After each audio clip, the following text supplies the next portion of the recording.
दोस्तों स्टडी 91 के online platform में आप सभी का बहुत बहुत स्वागत है। दोस्तों आज आप सभी के समक्ष इंडियन ज्योग्राफी में अगले लेक्चर को लेकर हाजिर हूं। आज हमारा दोस्तों 368 नंबर का लेक्चर, इस हिसाब से देखा जाए तो आज हमारा ज्योग्राफी विषय में 38वां लेक्चर है। 38 लेक्चर आज हमारा कंप्लीट हो रहा है।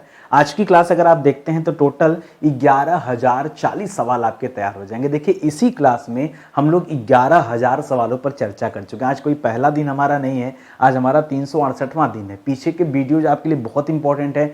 इन सभी वीडियोज में दोस्तों अब तक हम लोग 5 बड़े विषय कवर कर चुके हैं। एंशिएंट, मिडावल, मॉडर्न, पूरा इतिहास कवर हो गया।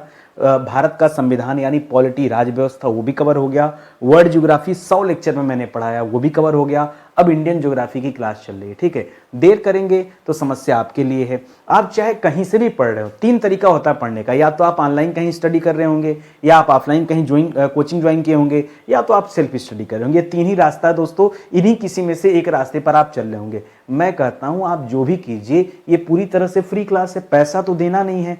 तो अगर आपने ज्योग्राफी पढ़ रखी है तो एक बात कॉमन सी है, मैं कोई अलग से सवाल बना के तो पूछ नहीं रहा हूं। जो सवाल परीक्षा में पूछा जाता है मैं वही सवाल यहां पे रखा हूं। हाँ, थोड़ा सा अंतर यह है कि परीक्षा में आपको 4 ऑप्शन मिल जाता है, हमारी क्लास में आपको किसी तरह का कोई ऑप्शन नहीं मिलता। तो मैं कहता हूं ऑप्शन लेके क्या करेंगे। आप तो कह रहे हैं कि मुझे चैप्टर बड़े अच्छे से आता है, आपको एक एक बातें इस चैप्टर के बारे में पता ही होंगी, याद भी होगा, ऐसा मैं मान के चलता हूं। ठीक है, हमारा टॉपिक है दोस्तों भारत की जलवायु, और आज हमारा दोस्तों टॉपिक ये जो है भारत की जलवायु पार्ट 2 है। ठीक है, वैसे हम अपने इस क्लास में डेली चैप्टर चेंज करते हैं, लेकिन क्या करें, जो भारत की जलवायु है, जो क्लाइमेट है, ये बहुत बड़ा टॉपिक है दोस्तों। इस वजह से मुझे 3-4 वीडियो में कवर करना पड़ेगा। ठीक है, यहाँ स्क्रीन पर बहुत सारे सवाल दिख रहे होंगे, इन्हीं सारे सवालों का जवाब आज हम अपनी क्लास में ढूंढेंगे और चर्चा करेंगे बहुत इत्मीनान से। ठीक है, पूरी क्लास देखिए फिर बताइएगा कैसी क्लास है। एक चीज और ध्यान दीजिएगा, स्टडी 91 के जो कोर्स थे अब वो एक नए एप्लीकेशन पर शिफ्ट कर दिए गए हैं, जिसका नाम है स्टडी 91 ऑफिशियल। जी हाँ दोस्तों, इस स्टडी 91 ऑफिशियल एप्लीकेशन को प्ले स्टोर से डाउनलोड कर लीजिए। बहुत कम प्राइस पर दोस्तों यहाँ कोर्सेज लॉन्च किए गए हैं। आप मेरी बात मानिए, विश्वास कीजिए नितिन सर पर, तो एक बैच ज्वाइन कीजिए। मॉडर्न हिस्ट्री का बैच आपके जीवन के दिशा परिवर्तित कर देगा, विचार परिवर्तित कर देगा, आपका सोच बदल देगा। एक ऐसा बैच है। ठीक है, बहुत गजब का बैच है दोस्तों, पढ़ के देखेंगे तभी आप क्वालिटी समझ पाएंगे। ठीक है, आइए मुद्दे की बात करते हैं और अपनी क्लास देखते हैं। पहला सवाल दे रहा है कि ग्रीष्म ऋतु में चलने वाली जो तेज आर्द्र हवाएं होती हैं उन्हें कर्नाटक में क्या कहा जाता है। किस ऋतु में चलती हैं? तो ग्रीष्म ऋतु में चलती। ग्रीष्म मतलब क्या हो गया दोस्तों? गर्मी। ठीक है, गर्मी के समय में चलने वाली हवाएं। ठीक है, और कैसी है दोस्तों? तेज भी चलती है। और आर्द्र, आर्द्र मतलब क्या होती है दोस्तों? नमी युक्त हवा। आर्द्र मतलब क्या हो गया? नमी युक्त हवा। ठीक है, तो आर्द्र हवाएं हैं और चलती कहां दोस्तों? ये कर्नाटक में चलती है। इसे क्या कहा जाता है? इसे चेरी ब्लॉसम कहा जाता है। क्या कहा जाता है? इस हवा को क्या कहा जाता है? चेरी ब्लॉसम कहा जाता है, चेरी ब्लॉसम। ठीक है, या फिर इसी हवा को काफी सावर भी कहा जाता है। क्या कहा जाता है? काफी सावर कहा जाता है। ठीक है, जब ये बारिश होती है ना तो काफियों को जो उत्पादन किया जाता है, ठीक है, काफी के जो पौधे होते हैं उन्हें बहुत लाभ मिलता है, इसीलिए इसे काफी सावर भी कहते हैं। कहीं कहीं पे दोस्तों इसे हम आम्र वर्षा कहते हैं। क्या कहते हैं? आम्र वर्षा। इस बरसात की वजह से दोस्तों पेड़ों पर जो आम लगते हैं वो पक जाते हैं। और यह आम्र वर्षा दोस्तों खास करके कहां होता है? तो याद रखिएगा, केरल हो गया, आपका कोरोमंडल तट हो गया, आपका कोंकण तट हो गया, आपका गोवा बेल्ट हो गया। ठीक है, इन सभी स्थानों पर दोस्तों इसे हम आम्र वर्षा के नाम से जानते हैं। तो ये तथ्य आप याद रखेंगे। ठीक है, मुझे नहीं पता कि आपके एग्जाम में 4 ऑप्शन क्या बनेगा, कैसे बनेगा, लेकिन इतना जरूर पता है कि वो ऑप्शन यहीं कहीं से बन सकता है। ठीक है, ये मैं आपके भले के लिए बता दूं कि मैं कोई ऑप्शन नहीं दे रहा हूं। आगे है कि ग्रीष्म ऋतु में यानी गर्मी के समय में ही चलने वाली जो तीव्र हवाओं को बंगाल में दोस्तों क्या कहते हैं? यही हवा जब कर्नाटक में चलती है उसे हम चेरी ब्लॉसम कहते हैं, लेकिन यही हवा जब बंगाल में चलती है तब उसे हम काल बैसाखी कहते हैं। क्या कहते हैं? तब हम उसे काल बैसाखी कहते हैं। काल बैसाखी को ही दोस्तों नार्वेस्टर के नाम से भी जाना जाता है। ठीक है, इसी को क्या कहा जाता है? नार्वेस्टर के नाम से भी जाना जाता है। ये प्रचंड हवा है। ठीक है, प्रचंड हवा है। और कैसी दोस्तों? यह भी नमी युक्त हवा है। ठीक है, यह भी क्या है? नमी युक्त हवा। और एक लाइन की बात बताऊं, इसकी उत्पत्ति कैसी होती है? तो गर्म और ठंडी हवाओं के टकराने से होती है। ठीक है, गर्म ठंडी एवं गर्म हवाओं के टकराने से ये हवा पैदा होती है, ठीक है। इसलिए अचानक से मौसम परिवर्तन भी हो जाता है, कुछ और रहेगा और एक बैग मौसम ऐसा बदलेगा कि आप भरोसा ही नहीं कर पाएंगे। ये काल बैसाखी का जब समय आता है, पूर्वोत्तर भारत में ज्यादातर जगहों पे दोस्तों इसे काल बैसाखी ही कहा जाता है। अगला सवाल करा उत्तर पश्चिम भारत, पहले दिशा समझिए कहां, उत्तर मतलब चले जाए जम्मू कश्मीर साइड, पश्चिम मतलब आ जाए पाकिस्तान साइड, यानी कुल मिला जुलाकर पाकिस्तान क्या पंजाब साइड की बात कर रहा है। करा उत्तर पश्चिमी भारत या फिर राजस्थान उठा लीजिए, ठीक है। करा उत्तर पश्चिमी भारत के शुष्क भाग, और शुष्क भाग कौन सा है, वही राजस्थान वाला बेल्ट है। शुष्क भाग में ग्रीष्म ऋतु यानी गर्मी के समय में चलने वाली गर्म और शुष्क हवा क्या कहलाती है, तो दोस्तों इसी समय उत्तर भारत में लू की शुरुआत होती, क्या शुरुआत होती, लू। ये जो लू होती दोस्तों इसका स्थानीय नाम लू है। जब लू चलना शुरू होता है तो 45 से 50 डिग्री तक दोस्तों तापमान क्या होता है, बढ़ जाता है, ठीक है। और लू की वजह से दोस्तों तापमान बढ़ता ही चला जाता है, ठीक है। लू लगने से दोस्तों कई लोगों की मृत्यु तक हो जाती, ठीक है, क्योंकि ऐसी कंडीशन में क्या होता है, ये हवाएं क्या होती हैं, शुष्क होती हैं और शरीर से जो नमी होती है ना उस नमी को भी खींच लेती हैं। शरीर में पानी की कमी हो जाती है, आदमी को डिहाइड्रेशन हो जाता है, आदमी समझ नहीं पाता और उसके बाद आदमी चल बसता है, ठीक है। इतनी खतरनाक हवाएं हैं लू। उत्तर भारत में इसे लू कहते हैं। इसकी उत्पत्ति थार के मरुस्थल से होती है, जो मरुस्थल है वहां से दोस्तों हवा चलनी शुरू होती है। अगला सवाल करा पश्चिम बंगाल और असम में आने वाले तूफानों को क्या कहते हैं। बताया तो कि पश्चिम बंगाल और असम में आने वाले तूफानों को हम क्या कहते हैं, काल बैसाखी कहते हैं, ठीक है। काल बैसाखी कह लीजिए या फिर आप और क्या कह लीजिए, इसे नार्वेस्टर कह लीजिए। हालांकि नार्वेस्टर दोस्तों न्यूजीलैंड में इसे कहा जाता है, ये आप याद रखेंगे, ठीक है। या फिर एक नया नाम याद रखिए, बोर्डो ई चिल्ला, ठीक है। क्या याद रखिए, बोर्डो ई चिल्ला, ठीक है। बोर्डो ई चिल्ला स्पेशली दोस्तों असम में कहा जाता है इसे, ठीक है। असम का एक शब्द है दोस्तों बोडो, ठीक है। इसकी उत्पत्ति दोस्तों कहां से हुई है, इसकी उत्पत्ति बोडो शब्द से हुई है, ठीक है। किससे हुई है, बोडो शब्द से इसकी उत्पत्ति मानी जाती है, बोर्डो ई चिल्ला, ठीक है। बड़ी खतरनाक हवा है। अरे जो काल बैसाखी उसी की बात कर रहा है, जहां मौसम चेंज हो जाता है, गर्म ठंडी हवाएं टकराती हैं, ये उसी के बारे में बता रहे हैं। अगला सवाल दे रहा है कि बिहार और बंगाल में तड़ित झंझा माने क्या होता है, तड़ित झंझा का मतलब होता है बिजली कड़कना, ठीक है। आसमान में जो बिजली कड़कना, ठीक है, कड़कना, ठीक है।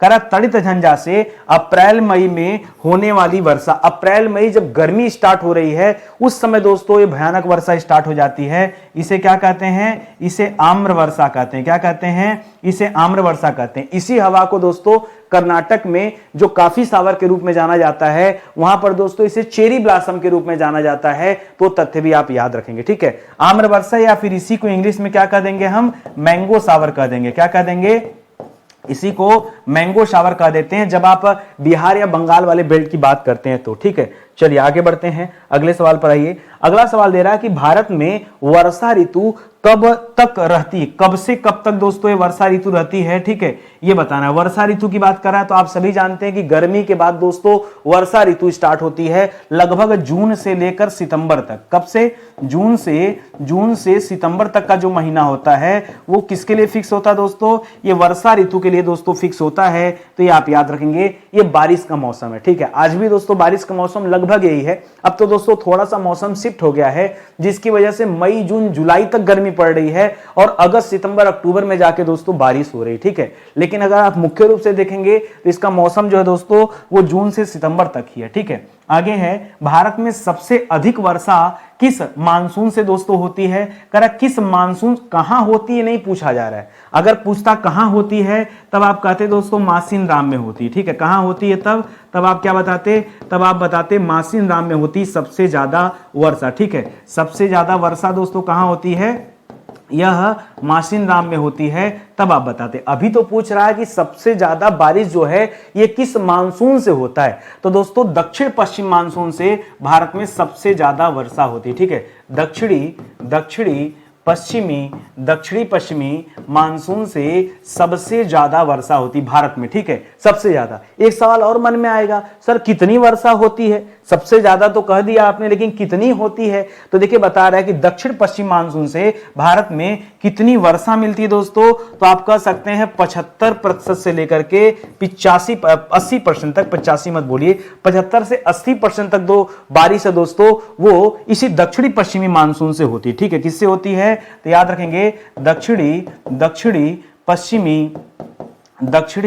पश्चिमी मानसून। ठीक है, और जब ये दक्षिणी पश्चिमी मानसून स्टार्ट होता है ना, तो याद रखिएगा कहां से एंट्री करता है? केरल से प्रारंभ। ठीक है, ये केरल से दोस्तों एंट्री करता है, तब दोस्तों भारत में वर्षा करता है। ठीक है, ये आप याद रखेंगे। और कब से कब तक वर्षा होता है? तो याद रखिएगा जून से सितंबर माह में दोस्तों ये वर्षा होती है, तो इसे भी आप ध्यान में रखेंगे। आगे बात समझ में कहीं कोई डाउट नहीं है ना? चलिए आगे बढ़ते हैं। करेक्ट, दक्षिणी पश्चिमी मानसून किस राज्य में सबसे पहले प्रवेश करता है? तो एंट्री करता है दोस्तों कहां पर? याद रखेंगे सबसे पहले केरल में एंट्री करता है। केरल नहीं होगा, केरल। ठीक है, सबसे पहले कहां एंट्री करता है दोस्तों? सबसे पहले यह केरल राज्य में एंट्री करता है। एक सवाल और आ जाता है कि कब एंट्री करता है, तो याद रखेगा क्योंकि जून से स्टार्ट हो रहा है, तो जून के पहले सप्ताह में। कब? जून के पहले सप्ताह से दोस्तों यह मानसून आ जाता है केरल में, और तभी से दोस्तों बारिश होनी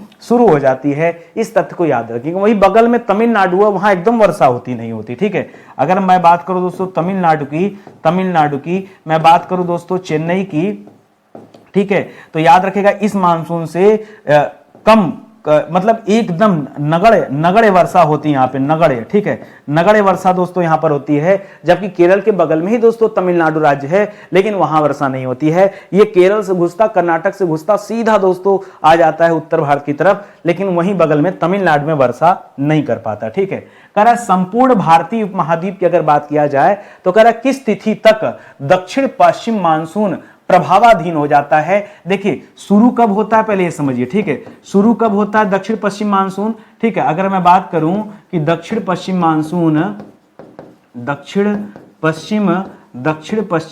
मानसून ये दोस्तों शुरू कब होता है? तो ये शुरू होता है जून के पहले सप्ताह में। ठीक है, जून के पहले सप्ताह में यह शुरू होता है और केरल से दोस्तों एंट्री करता है। ठीक है, और संपूर्ण भारत तक दोस्तों कब फैल जाता है? जो आपसे पूछ रहा है, संपूर्ण भारत उपमहाद्वीप जो दोस्तों यहां तक कब आ जाता है? तो 15 जुलाई तक। ठीक है, 15 जुलाई तक दोस्तों यहां आ जाता है, क्योंकि फिर अगस्त महीने में दोस्तों इसे भयानक क्या करना है? बारिश करना है। ठीक है, क्योंकि आपने पढ़ा जून से लेकर सितंबर तक बारिश हो रही। ठीक है, तो जून में एंट्री अभी हुआ है, तो अगस्त सितंबर दोस्तों, जुलाई अगस्त सितंबर ये 3 महीना जम के बारिश होगा। 15 जुलाई तक दोस्तों ये सब इसी के प्रभावाधीन हो जाते हैं। हर जगह तक ये मानसून अपनी पहुंच बना लेता है। ठीक है, कह रहा भारत के पश्चिमी समुद्र तट पर वर्षा किस मानसून से होती? ठीक है, किसकी बात कर रहा है? पश्चिमी समुद्र तट पर। ठीक है, अगर इस तरह से भारत का मैप हो, ठीक है, तो कह रहा दोस्तों इधर साइड पे वर्षा किसके कारण होता है?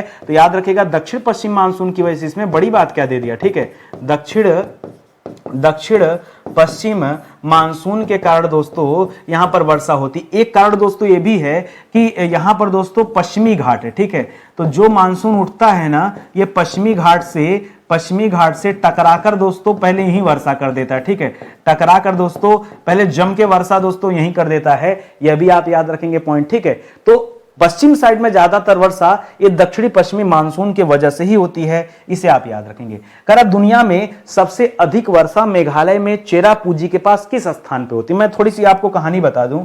देखिए जून 2022 तक की बात करें तो जून 2022 तक दोस्तों चेरापूंजी में सबसे ज्यादा वर्षा हुआ करता था। ठीक है, लेकिन बाद में दोस्तों आंकड़ा चेंज हो गया, बाद में इसका स्थान छीन लिया मासिनराम में। ठीक है, मासिनराम। ठीक है, मासिनराम जो जगह है दोस्तों ये पूर्वी खासी हिल्स के अंतर्गत आता है। किसके अंतर्गत आता है?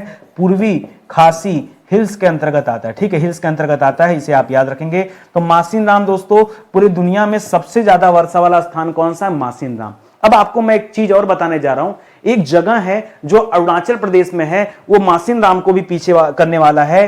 ठीक है, एक जगह है अरुणाचल प्रदेश में अगले कुछ वर्षों में दोस्तों आप देखेंगे कि अपडेट हो गया। जैसे चेरापूंजी को छोड़ करके अब हम मासिनराम याद करते हैं, कुछ दिन में आप मासिनराम को छोड़ करके मासिनराम को छोड़ करके कोलो रियांग को याद रखेंगे। किसे याद रखेंगे?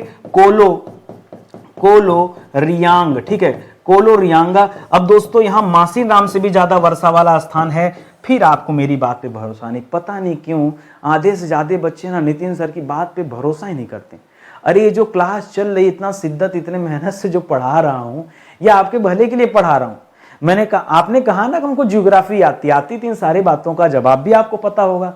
नहीं पता है तो फिर पढ़ने का कोई मतलब नहीं। फिर तो आप आइए हिंदी करें, आप आइए हमारे इंडिविजुअल बैच में, वहां आके आप अपनी स्थिति को मजबूत कीजिए, क्योंकि यहां से आपका काम चलने वाला नहीं है। आइए आगे ले चलता हूं दोस्तों, अगले सवाल पर चलते हैं, ठीक है, ध्यान दीजिएगा। कह भारत में औसतन वार्षिक वर्षा कितनी होती है? औसतन वार्षिक वर्षा कितनी होती है? देखिए अलग अलग किताब में अलग अलग है, ठीक है।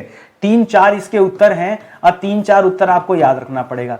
कहीं कहीं लिखा दोस्तों 115 सेंटीमीटर वर्षा औसत, कहीं कहीं लिखा है 118 सेंटीमीटर वर्षा, कहीं कहीं लिखा है 120 सेंटीमीटर वर्षा और कहीं कहीं लिखा है 125 सेंटीमीटर वर्षा। ये अलग अलग बुक में दोस्तों अलग अलग बातें बताई गई हैं, ठीक है। जब मैंने दोस्तों मेट्रोलॉजी के संदर्भ में देखा, ठीक है, तो पता चला कि सीधे सीधे लिखा है कि 115 से 125 सेंटीमीटर वर्षा होती, ठीक है। तो औसतन वर्षा ऐसे आप याद रखेगा, वो आंकड़ा इसी के बीच में है। परीक्षा में जो कुछ मिलेगा वो बहुत भिन्न मिलेगा। हो सकता है कि 118 मिले, दूसरा 100 मिले, तीसरा 150 मिले, चौथा 200 मिले, तो गैपिंग ज्यादा होगा। इतना क्लोज आंसर आपकी किताब में नहीं मिलेगा।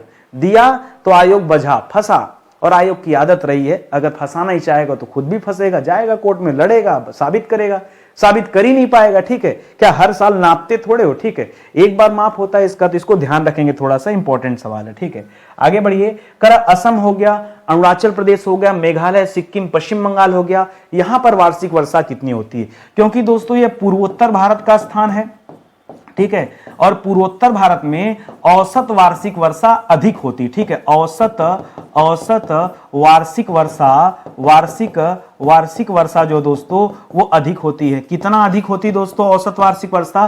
तो यहां पर भी दो आंकड़े हैं। कहीं कहीं पे लिखा दोस्तों 200 सेंटीमीटर वर्षा, कहीं कहीं पे लिखा 250 सेंटीमीटर वर्षा और कहीं कहीं पे तो लिखा है 300 सेंटीमीटर वर्षा। ये 3 आंसर दोस्तों मुझे किताबों में मिले, ठीक है। तो आप क्या याद रखेंगे? आप 200 याद रखें, 200 पर्याप्त है। 300 बोलना मुझे लगता है बहुत ज्यादा हो जाएगा। 300 इन सभी क्षेत्रों के लिए नहीं है, 300 स्पेशली मेघालय के लिए बोलता तो पचता पेट में, ठीक है। लेकिन यहां पश्चिम बंगाल भी लिखा है ना, तो इस वजह से 300 बोलना ठीक नहीं है, 200 बोलना ज्यादा ठीक है। जो मैंने पढ़ा वो मैं आपको बता रहा हूं, ठीक है। आप गूगल ना कीजिए, आपसे ज्यादा गूगल हमें करना आता है। कुछ भी पढ़ाने से पहले जब एक कंटेंट हम तैयार करते हैं, भगवान नहीं बना के देते हैं, ठीक है, इसे खुद से बनाना पड़ता है। तो जब ये सवाल तैयार किए जाते हैं ना, उस समय बड़ा सोच समझ के सवाल तैयार किया जाता है कि बच्चों से क्या पूछा जाए जो उनके इस विषय से रिलेवेंट हो, जो परीक्षा में आने की संभावना ज्यादा हो, ये सोच करके पूछा जाता है। तो आप परेशान मत होइए, आप खाली स्टडी पे अपना फोकस कीजिए, ठीक है। चलिए आगे बढ़ते हैं, अगले सवाल पर आते हैं। कह रहा भारत में सबसे कम वर्षा दोस्तों ये किन क्षेत्रों में होती है? देखिए ये नहीं पूछ रहा है कि कहां वर्षा नहीं होती, ठीक है। एकदम अगर कह देता कि कहां वर्षा नहीं होती, ठीक है, वर्षा नहीं होती है, तो आप गलती से मत कहिएगा राजस्थान, ठीक है। राजस्थान या मरुस्थल में भी वर्षा होती है। भारत में सबसे कम वर्षा वाला स्थान दोस्तों कौन सा है? लेह है। क्या है? लेह में सबसे कम वर्षा होती है। लेकिन यहां पे लेह में एकदम नगण्य नहीं होती, मतलब एकदम नगण्य है, ठीक है, नगण्य है, उसकी गिनती करने लायक नहीं, इतना भी आंकड़ा नहीं क्योंकि आप गिनती कर पाओ, ठीक है। उसी तरह से सबसे कम पूछा है, तो सबसे कम में हो सकता है परीक्षा में कच्छ का रन दे दे, कच्छ के रन से लेकर के उधर थार के मरुस्थल तक, ठीक है, थार के मरुस्थल तक दोस्तों ये एक ऐसा बेल्ट है जहां सबसे कम वर्षा होती है, ठीक है। तो ये सब याद रखेंगे और उसी में दोस्तों, हाँ यहां तक आप याद रखें, बाकी आप ले याद रखिए, एग्जाम में देख लीजिएगा कि क्या ऑप्शन दिया है, उसी हिसाब से आप काम कीजिएगा, ठीक है। ध्यान दीजिएगा, स्टडी 91 के प्लेटफॉर्म से जो क्लासेस चल रही हैं, जो अभी निःशुल्क में आप पढ़ रहे हैं, ये क्लास दोस्तों सुबह के 9 बजे दी जाती है, ठीक है, सुबह के 9 बजे दी जाती है। इस क्लास में दोस्तों आप मान के चलिए कि 370 से अधिक क्लास आपको दिए जा चुके हैं। अब तक दोस्तों 11,000 सवालों पर, जैसे हम आज चर्चा कर रहे हैं ना, ऐसे ही दोस्तों 11,000 सवालों पर डिटेल में चर्चा हो चुका है और 5 बड़े विषय कवर हो गए। पहला विषय, दूसरा, तीसरा, चौथा और 5वां, ये विषय तो समाप्त हो गए। हाँ, जिस बच्चे को हिंदी पढ़ना हो वो भी आके पढ़ सकता है। रात को 8 बजे दोस्तों हिंदी की क्लास चलती है, ठीक है, याद रखेंगे। हिंदी की क्लास जो है दोस्तों वो रात को 8 बजे चलती है, ये आप याद रखेंगे। बाकी रही बात कोर्स की, तो मैं कहूंगा दोस्तों एक मौका सिर्फ दीजिए, नितिन सर के नाम पर आप मॉडर्न हिस्ट्री का कोर्स ज्वाइन करके देखिए, दिल आपका खुश हो जाएगा, ठीक है। आइए आगे बढ़ते हैं दोस्तों, अगले सवाल पर चलते हैं। अगला सवाल दे रहा है कि पश्चिमी राजस्थान यानी सीधे सीधे मरुस्थलीय क्षेत्रों की बात कर रहा है, ठीक है। सीधे सीधे क्या कर रहा है दोस्तों, यह मरुस्थलीय क्षेत्रों की बात कर रहा है, खासकर वही बीकानेर जैसलमेर वाला बेल्ट हो गया, ठीक है। कह रहा है कच्छ और लद्दाख में वर्षा का वार्षिक औसत कितना दोस्तों, कितनी वर्षा होती है। तीनों स्थान दोस्तों सबसे कम वाले वर्षा वाले स्थान में है। अब यहां पर भी देखिए किताब में 2 आंसर, ठीक है, यहां पर भी किताब में 2 टाइप के आंसर, कहीं कहीं लिखा है दोस्तों 20 से 25 सेंटीमीटर वर्षा और कहीं कहीं पे लिखा है 50 सेंटीमीटर से कम वर्षा, ठीक है। क्या लिखा है, एक ही बात है, 50 सेंटीमीटर से कम या फिर 20 से 25 सेंटीमीटर के आसपास की वर्षा होती है। ये दोनों लाइन एकदम परफेक्ट इसी तरीके से आप याद रखेंगे क्योंकि बहुत इंपॉर्टेंट, ठीक है। आगे है कि पुणे में मुंबई से कम वर्षा होने का कारण क्या है। देखिए मुंबई में ज्यादा वर्षा होने का कारण क्या है, ठीक है। मुंबई में अधिक वर्षा होने का कारण, ठीक है, होने का कारण क्या दोस्तों, यह क्या दोस्तों तटीय इलाका है। ये क्या दोस्तों, मुंबई जो है यह तटीय क्षेत्र है और तटीय क्षेत्रों में तो सिंपल सी बात है खूब बारिश होती है। जो समुद्र के किनारे वाले स्थान हैं वहां तो बारिश ज्यादा होती है, ठीक है। लेकिन पुणे में कम क्यों होती दोस्तों, पुणे में कम का कारण क्या दोस्तों, तो पुणे में कम का कारण है कि पुणे जो दोस्तों वृष्टि छाया प्रदेश के अंतर्गत आ जाता है, ठीक है। पुणे जो स्थित है वो वृष्टि छाया प्रदेश के अंतर्गत आ जाता है। वृष्टि छाया प्रदेश माने क्या होता है, देखिए जब ये मानसून पुणे की तरफ बढ़ता है तो बीच में बड़ी बड़ी पहाड़ियां हैं, उन्हीं पहाड़ियों से टकरा के इधर ही बारिश हो जाती है, उधर के लिए कुछ बचता ही नहीं है, समझ रहे हैं ना। तो इस तरह से दोस्तों जो पुणे है वो वृष्टि छाया प्रदेश में है। तो ऐसा नहीं कि पुणे में बारिश नहीं होती है, कम होती है, मुंबई की अपेक्षा कम होती है, समझिएगा बात को, अपेक्षा की बात हो रही है, ठीक है। तो ये दोस्तों मुख्य कारण है, इसे आप ध्यान में रखेंगे। अगला सवाल कह रहा है कलकत्ता से अमृतसर की ओर जाने पर क्या प्रभाव होगा। अच्छा एक बात है, कलकत्ता क्या दोस्तों, तो कलकत्ता तो तटीय क्षेत्र है, कलकत्ता क्या दोस्तों तटीय क्षेत्र है। ऊपर से दोस्तों यह पूरब दिशा में स्थित है, पूर्व में स्थित है, तो बंगाल की खाड़ी से मानसून उठता है और खूब वर्षा करता है कलकत्ता में। और अमृतसर की ओर जब जाएगा दोस्तों, पूर्व से जब ये अमृतसर की ओर जाएगा तो चाहे लिखे अमृतसर की ओर और चाहे लिख दे दोस्तों पश्चिम की ओर, चाहे अमृतसर लिख दे चाहे पश्चिम, तो जैसे जैसे पश्चिम में जाएंगे वर्षा कम होती जाएगी और एकदम अंतिम में थार का मरुस्थल पड़ता है, उसके पास बचता ही नहीं है सार। अब भाई उतना दूर थार का मरुस्थल है, सूरज को इस पार से उस पार जाने में 2 घंटा लग जाता है, तो मानसून को तो बरसते जाना है, ठीक है। वो तो रास्ते में ठंडा होके दोस्तों तापमान की वजह से दोस्तों बरस जाता है, ठीक है, ठंडा होकर, ठीक है। तो ये तथ्य आप याद रखेंगे। तो तटीय क्षेत्रों में वर्षा ज्यादा होती है और जितना आप आंतरिक भूभाग में आएंगे वैसे वैसे वर्षा कम होती जाती है।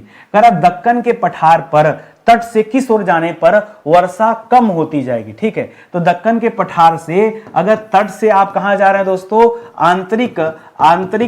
आंतरिक क्षेत्रों की तरफ बढ़ रहे हैं, दक्कन पठार से आंतरिक क्षेत्र तट की तरफ बढ़ेंगे तब तो वर्षा ज्यादा होगी, और आंतरिक क्षेत्र की ओर बढ़ेंगे तो वर्षा क्या होगी दोस्तों, वर्षा कम होगी। और अगर तट की तरफ बढ़ेंगे तब दोस्तों वर्षा क्या होगी, ज्यादा होगी। सिंपल सी बात है ना, तट की तरफ जाएंगे तो वर्षा बढ़ेगी क्योंकि वो तटीय क्षेत्र हैं, और आंतरिक भूभाग में आएंगे तो वर्षा कम होती जाएगी, ठीक है, इसे याद रखेंगे।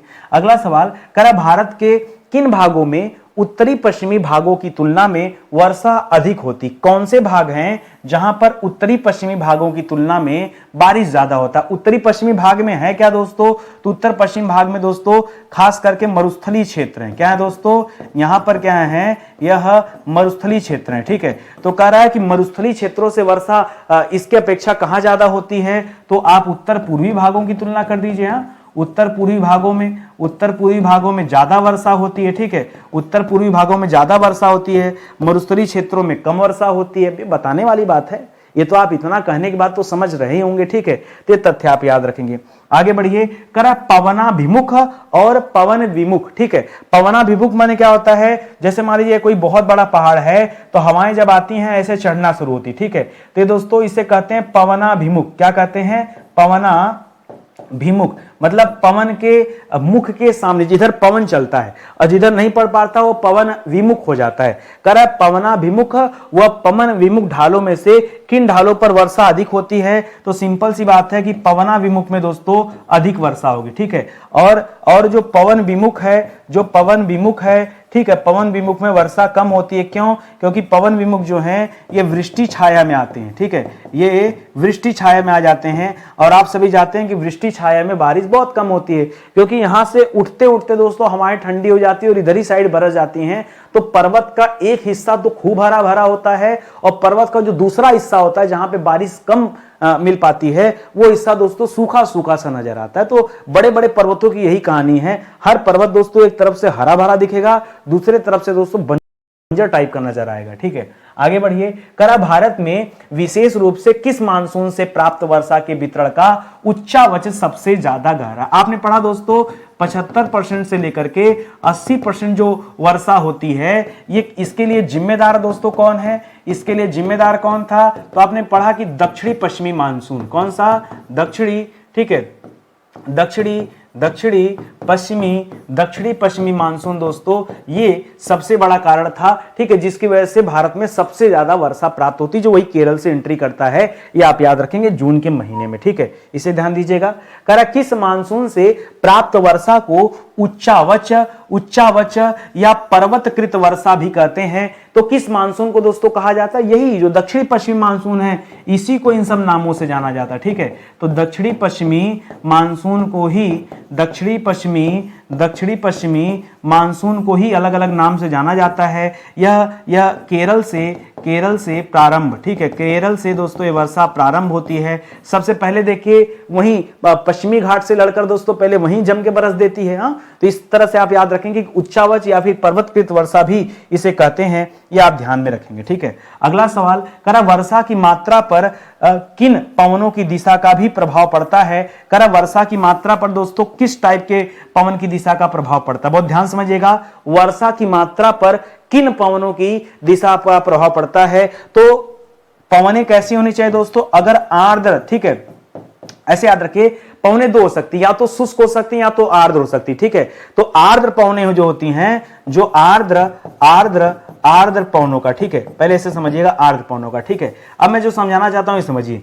जैसे मैंने कहा कि जो पवन है, जो हवा है वो दो प्रकार की होती है। या तो पवन आर्द्र होगी, आर्द्र मतलब इस पवन में क्या होगा दोस्तों? इस पवन में नमी होगा, ठीक है। और या तो दोस्तों पवन क्या होगी? शुष्क होगी। शुष्क मतलब क्या है? सूखी हुई, ठीक है, सूखी। तो देखिए जब पवन आर्द्र होगी तब दोस्तों अब आर्द्र पवनें जिधर जाएंगी वो ठंडा होकर बरसेंगी। नमी है अपने साथ ली है तो दोस्तों बारिश तो होना तय है। जहां शुष्क होगा वहां का बारिश घंटा, अरे भाई शुष्क पवनें, उनके अंदर नमी है ही नहीं और इतना शुष्क है कि आदमी के शरीर को पानी को खत्म कर जा रही है, उसको निपटा ले रहे हैं, तो बारिश कहां से? ठीक है, तो आर्द्र पवनें जो होती हैं वो यहां पर दोस्तों अच्छा रोल प्ले करती हैं, इन्हें आप ध्यान रखें, ठीक है। करा भारत में मानसून की लंबी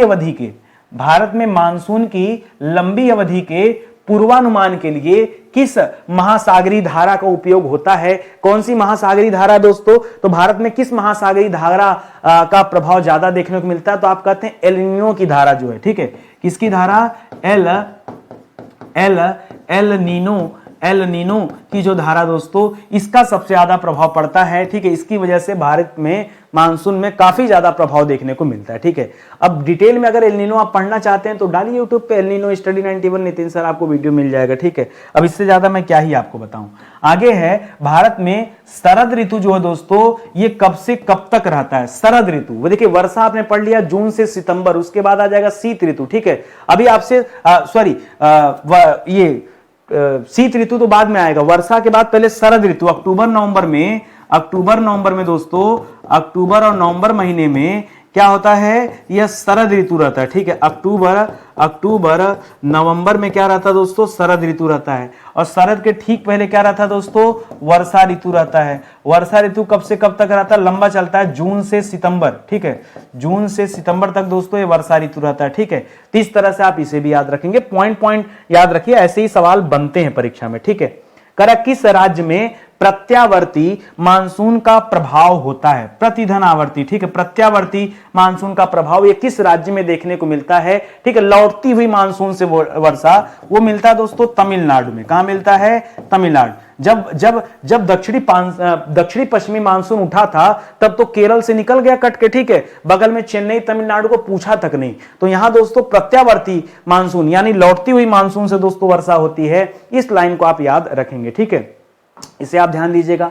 अगले सवाल पर आइए, करा दक्षिणी पश्चिमी मानसून से वर्षा नहीं होती। कहां पे वर्षा नहीं होती दोस्तों, तो दो स्थान स्पेशली आपसे परीक्षा में पूछा जाता है। एक तो तमिलनाडु पूछा जाता है, दूसरा अगर राज्य पूछेगा तो तमिलनाडु पूछेगा, और शहर पूछेगा तो चेन्नई पूछ लेगा। ये दो ऐसे स्थान हैं जहां बिल्कुल वर्षा नहीं होती है। मतलब जो दक्षिणी पश्चिमी मानसून है ये वहीं केरल में जम के वर्षा कर देती है। ठीक है, केरल में जून महीने में दोस्तों खूब वर्षा करती है, क्योंकि यहीं पर दोस्तों पश्चिमी घाट है। तो पश्चिमी घाट से टकरा कर दोस्तों इस वाले बेल्ट में वर्षा तो करती है, लेकिन दोस्तों तमिलनाडु वाले बेल्ट में एकदम वर्षा नहीं करती है। इस चेन्नई वाले बेल्ट में एकदम वर्षा नहीं करती है। तो बच्चे इसे आप ध्यान में रखिएगा, यहां कंफ्यूज ना होइएगा। ठीक है, कह रहा चेन्नई में शीतकालीन वर्षा किस मानसून से होता है। शीतकालीन वर्षा देखिए, ये जो केरल वाला है तो जो है ग्रीष्मकालीन, गर्मी का समय खत्म हुआ, उसके बाद वर्षा ऋतु में स्टार्ट हुआ है, तभी स्टार्ट हो गया। लेकिन चेन्नई में ठंडी के समय में भी वर्षा होती है, और ठंडी के समय में जो वर्षा होती है वो उत्तर पूर्वी मानसून के कारण होती है। ठीक है, किसके कारण, उत्तर पूर्वी मानसून के कारण चेन्नई में कब वर्षा होती है दोस्तों, तो शीतकाल में वर्षा। ठीक है, कब होती है, शीतकाल मतलब ठंडी के समय में दोस्तों ये वर्षा होती है। ये आप याद रखेंगे, शीतकालीन वर्षा है। ठीक है, इसे ध्यान रखिएगा। अगला सवाल, करा भारत के कोरोमंडल तट, कौन सा तट दोस्तों, भारत के कोरोमंडल तट पर सबसे अधिक वर्षा कब होती। कोरोमंडल पे दोस्तों सबसे ज्यादा वर्षा कब होती है, अक्टूबर नवंबर में। ठीक है, कब होती दोस्तों, तो अक्टूबर नवंबर में कोरोमंडल तट पर दोस्तों सबसे ज्यादा वर्षा देखने को मिलती है। ठीक है, जबकि वर्षा ऋतु का जो समय है वो जून से सितंबर है, लेकिन कोरोमंडल तट पे दोस्तों वर्षा अक्टूबर से नवंबर में होती है। इस तथ्य को भी आप याद रखिएगा। ठीक है, चलिए आगे बढ़ते हैं। समाप्त हो गया, क्या बात करते हैं। ठीक है, मजेदार क्लास से जल्दी समाप्त हो जाती है। जब बहुत सारे बच्चे कहते हैं सर लाइव आइए, लाइव पढ़ाइए, क्या अच्छा आप लोगों को हो क्या गया भाई।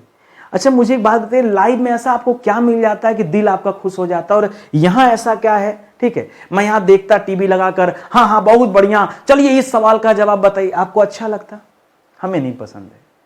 ईमानदारी से बताऊं, मैं आपके प्रेशर में आकर, आपके प्रभाव में आकर लाइव क्लास पढ़ाऊं वो तो हो सकता है, बट मेरी अगर अपनी दिली इच्छा पूछेंगे, मेरी दिली इच्छा लाइव क्लास की नहीं है। मेरी दिली इच्छा होती है कि आप पहले अपने अंदर ढूंढिए कि आपके अंदर कमी, आप इसको पढ़ने के दौरान ना आपके मन में सवाल पैदा ही नहीं होगा कि आप हमसे कुछ पूछिए। तो अनायास का आधे घंटे की क्लास को 1 घंटा करूंगा ना, पता नहीं आपको अपने समय की कीमत है कि नहीं है, कि मेरे समय की कीमत मेरे लिए बड़ी बात है। ठीक है, मेरे पास लिमिटेड टाइम है, मुझे बहुत सारा काम है, इस वजह से मैं लाइव क्लास देने में असमर्थ हूँ। कई लोग पूछते हैं क्या करेंगे आधा घंटा बचा के। नहीं, मैं आधा घंटा बचा के मूवी देख लूंगा चलेगा, अपना दिमाग शांत कर लूंगा चलेगा, घूम लूंगा, टहल लूंगा, खा लूंगा, पी लूंगा, सो लूंगा, वो भी चलेगा, टाइम पास नहीं चलेगा। अरे मेरा तो चलो आधा घंटा गया, आप में से अगर 1000 बच्चे हमसे जुड़े तो 500 घंटा चला गया। सबका आधा घंटा गया ना, हमारा तो आधा ही घंटा गया, आपका 500 घंटा गया। अगर 50,000 लोगों ने देखा तो 25,000 घंटा चला गया। इतना पाप मैं झेलूं?